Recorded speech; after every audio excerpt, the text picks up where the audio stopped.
একটা ট্যাকটিস। তার মানে কি মুক্তিযোদ্ধার সন্তান নাতিপুতিরা কেউ মেধাবী না, যত রাজাকারের বাচ্চারা নাতিপুতি হলো মেধাবী, তাই না?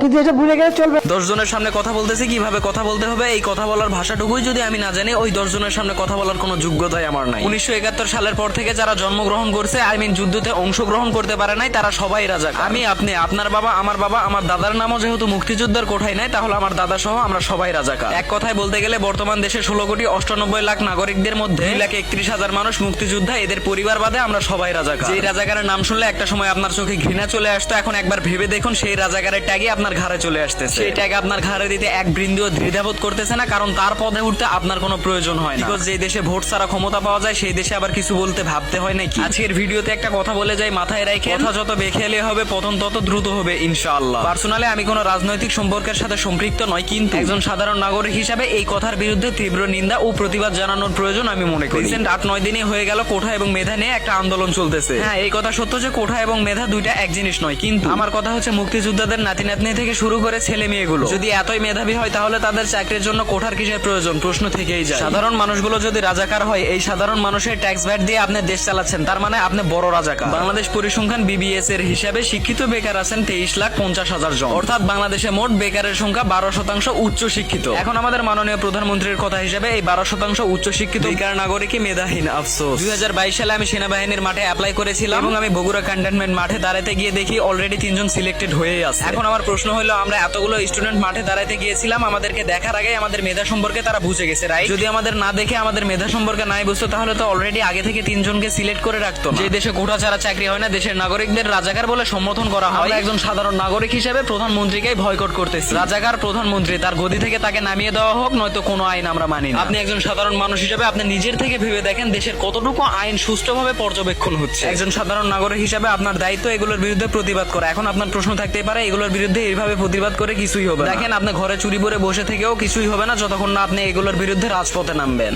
যত রাজাকারের বাচ্চারা নাতিপুতি হলো মেধাবী, তাই না? আফসোস, আমাদের দেশ যে পরিচালনা করতেছে তার ভিতরে শিক্ষা থাকতে পারে, কিন্তু সঠিক শিক্ষা নাই আমি মনে করি। কারণ যার ভিতরে সঠিক শিক্ষা থাকবে, সে 10 জনের সামনে এরকম ভাবে কাউকে ছোট করে কথা বলতে পারে। কথা বলার ধরনটা আপনি একবার খেয়াল করলে দেখতে পাবেন কথার ভিতরে কতটা অহংকার লুকিয়েছিল। এবার যাই হোক, আপনাকেও আল্লাহ তাআলা দিন শেষে বোঝার তৌফিক দান করুন। রিয়েলি একটা দেশ পরিচালনা করে যে তার মুখের ভাষা এতটা ঘৃণিত হবে, এটা আসলে মেনে নেওয়ার মতো কথা নয়। আমি আপনি যদি রাজাকার হয়, তাহলে রাজাকার সেও। ধন্যবাদ।